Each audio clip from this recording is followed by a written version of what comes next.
আজকে আরও একটা নতুন এক্সপিরিয়েন্স হলো আমার জীবনে। আমার প্রতিটা নতুন এক্সপিরিয়েন্সে আমি ভীষণ এক্সাইটেড থাকি। আজকে কেকেআর ভার্সেস পাঞ্জাবের একটা খেলা ছিল ইডেনে, তো সেখানেই যাচ্ছিলাম। আমি যেতে যেতেও ভাবিনি যে এতটা সুন্দর একটা এক্সপিরিয়েন্স নিয়ে বাড়িতে আসবো। তো কি হয়েছিল আজকে পুরোটা শেয়ার করবো।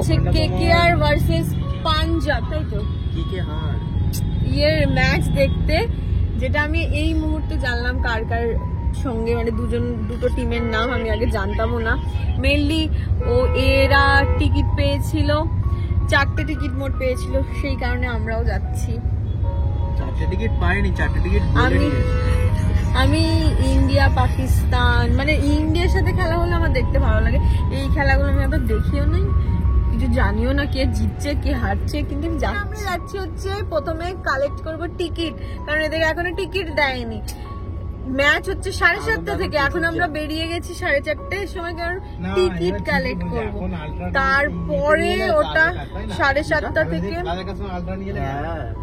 7:30 থেকে কটা অবধি হবে, 11:30 অবধি, মানে 4:30 থেকে 7:30 অবধি কি করবি? শপিং। আমাকে কিছু কিনে দিবি, আমি এত দামি সময় নষ্ট করে এসেছি। বেসিক্যালি শাগনিক হচ্ছে সিএসকের ফ্যান, আর কেকেআর কে ও অতটা ভালোবাসে না, সেই কারণে কেকেআর হার করে যাচ্ছিল, মানে কেকেআর হার এইসব করে যাচ্ছিল। ওখান থেকে সোজা চলে যাই আমরা প্রথমেই টিকিট কালেক্ট করতে। যে এরা টিকিট নিয়ে চলে এসছে, পেছনে অ্যাক্রোপলিস মল, পেছনে তোর এটা বাঁ দিক, এটা পেছন। তো আমি প্রথমে ভেবেছিলাম হয়তো অনেকটা টাইম পাবো, একটু কিছু শপিং করতে পারবো সব, বাট সেই সব কিছুই হয়নি। মানে যেতে আসতেই রাস্তাটা অনেকটা ডিস্টেন্স ছিল, যেতে আসতেই সময় কভার হয়ে গেছে। এখানে এসেই প্রথমে ব্যান্ড নিয়ে নিয়েছি, আর আমরা খেলা দেখি চাই যা কিছুই করি না কেন প্রথমে খাওয়া দাওয়া করতে হবে। আর এখানে হট করে আমার জামাটা চেঞ্জ হয়ে যাওয়ার কারণ আমার ইচ্ছে হলো, সবাই এরকম জার্সিটা পরে যাচ্ছিলো, তো আমি একটা কিনে নিয়েছিলাম, আবার রেসেল লেখা ছিল তার মধ্যে। আরও একটা জিনিস, আমি যেহেতু ইডেনে এই ফার্স্ট টাইম গিয়েছিলাম, তো ভেবেছিলাম অনেকটা দূর থেকে হয়তো পিঁপড়ের মতো দেখতে পাবো, বাট একদম পুরোপুরি পরিষ্কারভাবে সবাইকে দেখতে পাচ্ছিলাম, যেটা আমার আরো বেশি ভালো লাগছিল। মানে ভীষণ ভীষণ ভালো এক্সাইটেড। আর প্রথম যখন উইকেটটা পেলো কেকেআর, তখন তো আলাদাই।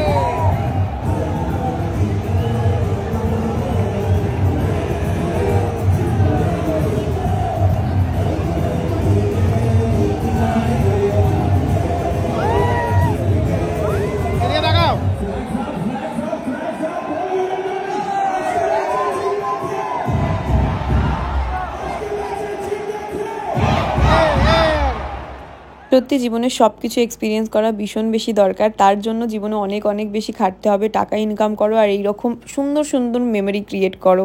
আর ইডেনে সাউন্ড সিস্টেম ভীষণ সুন্দর, মানে খেলার থেকেও বেশি যেইভাবে কথা বলছিল সবাই, গান চালাচ্ছিল এমন এমন, সেখানেই ভীষণ ভালো লাগছিল। আর এই যে লাইভ শোটা দেখতে পাচ্ছ, এটা আমার বেস্ট পার্ট লেগেছে। সবাই ফোনের ফ্ল্যাশ জেলে এইভাবে মানে লাইভ শোটা হচ্ছিল, ভীষণ ভীষণ ভালো লেগেছে। এই পার্টটা আমার সব থেকে বেশি ভালো লেগেছে।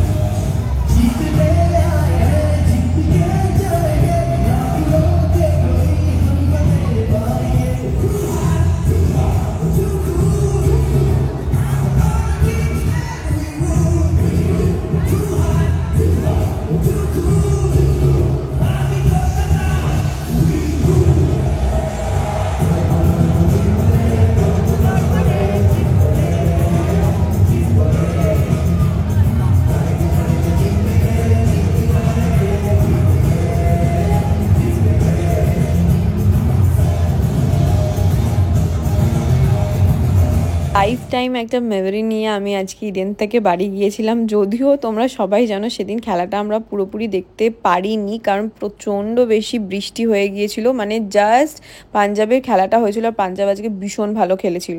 পাঞ্জাবের খেলাটা হয়েছিল, কেকেআরের সবে মানে প্লেয়াররা নামছিল, আর তখনই এইরকম অবস্থা হয়ে গিয়েছিল। মানে এত বৃষ্টি কেউ ভাবতেও পারেনি। খেলা তারপরে বন্ধ হয়ে গিয়েছিল, বাট আমরা বেরোতেও পারছিলাম না। বাট যেটুকু দেখেছি ভীষণ ভালো লেগেছে। আমার তো অনেক ইচ্ছা আছে যে যদি ইন্ডিয়ার কোনো একটা বড় খেলা হয় ইডেনে, খুব কম হয়, তাও যদি আমি সুযোগ পাই সেই সময় একবার আমি আসবই। আসল আমার ইচ্ছাটা রইলো ওই সময় যাওয়ার।